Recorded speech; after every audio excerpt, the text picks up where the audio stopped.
Alright guys, 50 videos in on the channel. Time to figure out what I learned after 50 videos on YouTube.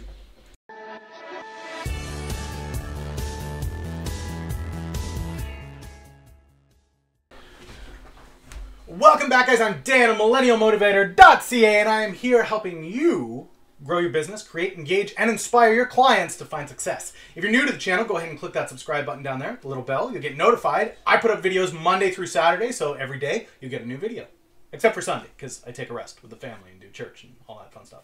Anyway, 50 videos in. I'm recording this the day before because, you've got Saturday. But on Saturday, I intend to just relax. So, anyway. It's not going to be multiple broken up clips, guys. I'm going to just try to do this one shoot, one off. That's it. One and done. So let's do this. First and foremost, what did I learn after 50 videos?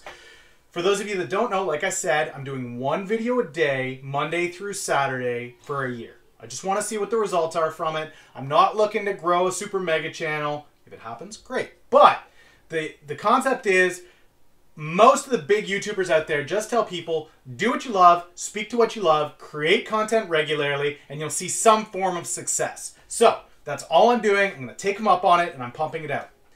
One thing that I've learned in the first 50 days is don't beat yourself up if you miss a day. In whole, I think I've missed one day so far, and at first I wanted to get really upset with myself of like, oh man, I had a schedule, I stuck to it. And then I realized if I get upset about this and I get frustrated about it, all that's going to do is frustrate me further. And the more that I miss a day, the more frustrated I'll get and it'll just kind of snowball, right? So if you set a schedule for yourself, whether it's, 7 days a week, 6 days a week, 5 days a week, 3 days a week, maybe once a week, maybe you're an animator and it's once a month, not a problem. Whatever it is though, guys, stick to it as best as you can. That doesn't mean stick to it perfectly. If something comes up, if life hits, if one of my kids gets sick, if I get sick, if something terrible happens, God forbid, to someone in my family and I've got to go, YouTube video is my last concern. So I'm not going to beat myself up. I'm going to do the best I can, get as many videos out as I can. And that's just the way it's going to be, right? Work, family, there are other things that come up. This is not a full-time gig, especially as a small YouTuber. So do the best you can with what you've got. If you miss a day, no problem. Don't sweat it. Don't fuss. Just come back at it twice as hard. Okay? Now, what else did I learn in my first 50 videos? It doesn't need to be perfect. When I started off, I was playing around with a whole bunch of different tools. And you guys can check out past videos. I've got one that will happen. You can catch it right after this. What I learned in my first 25 videos. And I was playing around with all kinds of tools. And I'm not opposed to you improving your cinematography, your video editing, all that stuff. That's going to happen kind of organically. Don't rush into that. The thing you should rush into is getting into the habit of creating the content. Okay, guys? Big, big deal. Once you're in the habit of creating the content, little by little, you can piece together new things, learn how to transition, learn how to edit, learn how to store better, learn how to, next up for me is going to be B-roll, how to include B-roll, because that's a big thing I see from guys like Casey Neistat and Peter McKinnon, just doing a better job with storytelling overall. Most of the videos that I've shot have been in this location. I'm going to try to get out and shoot some video with some other people, see what that'll do. Try to diversify the channel. But the reality is, guys, don't try to get too big too fast. If you're a small YouTuber, be a small YouTuber. There's no shame in that. Own it. Just be that, okay? That's it. Now, what else have I learned? I have learned I have a terrible habit, especially because I've got two screens, okay? So there's the one screen here that I'm staring at, and then there's this screen over here, and then I've got notes sometimes over here, and I've got a really bad habit of doing this while I'm shooting my video. And that is something that I'm really trying to get over. So I literally, now you guys can't see it, but like, here's my setup. Here's where I normally shoot, right? Got it's like this little container that I put this on top of. So now I've put it right in front of my face. So I've got my recording right in front of me and I'm staring at the camera. So it's like I'm talking to myself almost. And I found this made it a lot easier for me to keep my eyes on the camera.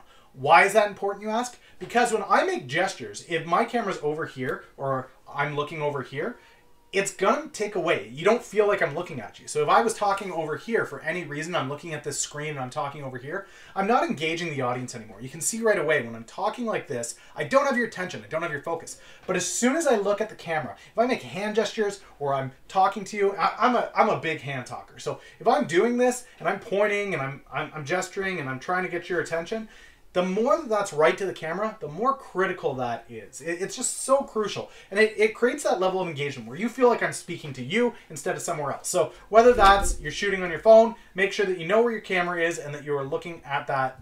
Bam. Like there's the camera. That's what I'm looking at. If somebody else is shooting you, you know where the camera is. Look right at it. So bam, I'm looking at it, right? Even if you've got a camera stand, my stand's back there, the Uber is back there, but I would set it up right there, like that. Bam, I know what I'm looking at. That's it. Next up, guys, and this is something that early on I was brutal for. I was absolutely brutal. And I think in one of the recent videos I may have made the same mistake as well. I didn't watch the video all the way through before uploading.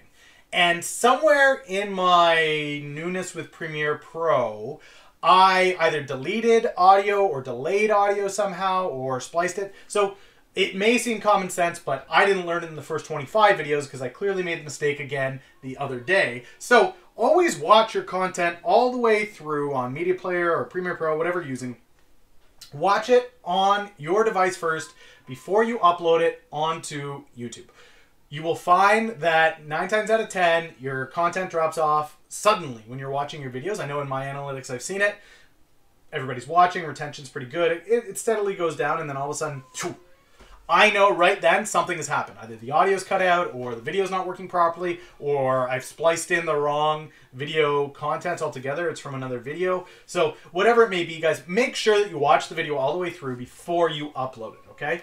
The last thing I am going to touch on in the first 50 videos, no, there's 2 more things. One is, don't be afraid to one take like this. There are several videos now where I've just sat down and I was passionate about the topic. I had my notes written out. I was ready to roll. So there was no need for me to do multiple shoots of it. I'm going to do this, then this, and this. I knew where I was going. And I figured I'm on fire. You've got a good flow going. Just bang it out. Bam, bam, bam, bam.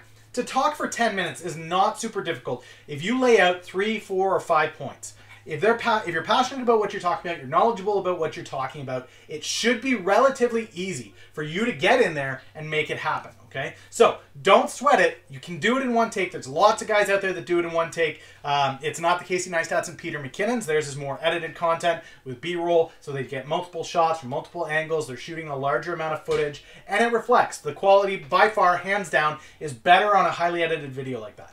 But as a small YouTuber just getting started, don't be afraid to do a one-shot. Don't be afraid to just hop on, one-shot the sucker, and you're off and running. Don't be afraid of that, okay? Last but not least, guys, if you're not a fan of your own content, nobody else will be.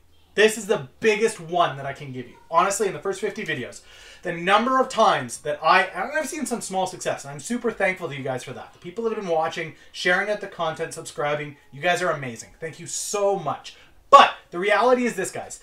As much as I want you guys to be fans of what we're doing here, I have to be a fan of what I'm doing here. And that means when I'm done and I've uploaded my video, I better be open to sharing that out on my social media accounts. So when I'm done sharing a video, I share it out onto Reddit, StumbleUpon, Twitter, Facebook. I'll share it out onto Instagram. It will go out onto, did I say Tumblr already? Tumblr? I feel like I'm missing a big one. Google Plus. Google Plus is a huge one. Lots of great. A lot of people will take a dump on Google Plus. The reality is, I've seen high retention views come out of Google Plus in relevant groups, not from the groups that are just like, I want to be a big YouTuber. Those are spam. You're not going to get anything out of that. But if you've got graphic design or photography, be a part of those groups and put your videos up on there. People love that stuff. The business groups that I post this stuff in, I get great feedback from those guys, and the retention from those visits is huge. So make sure you're a fan of yourself first and foremost if you're going to have a YouTube channel, and share that content out. First 48 hours, you want to get as many eyes onto your videos as possible. The best way to do that is using social media to your advantage. Okay, guys? That is it, though. Question of the day is going to be this. What do you want to see in the next 25 videos? I'm going to do one of these every 25.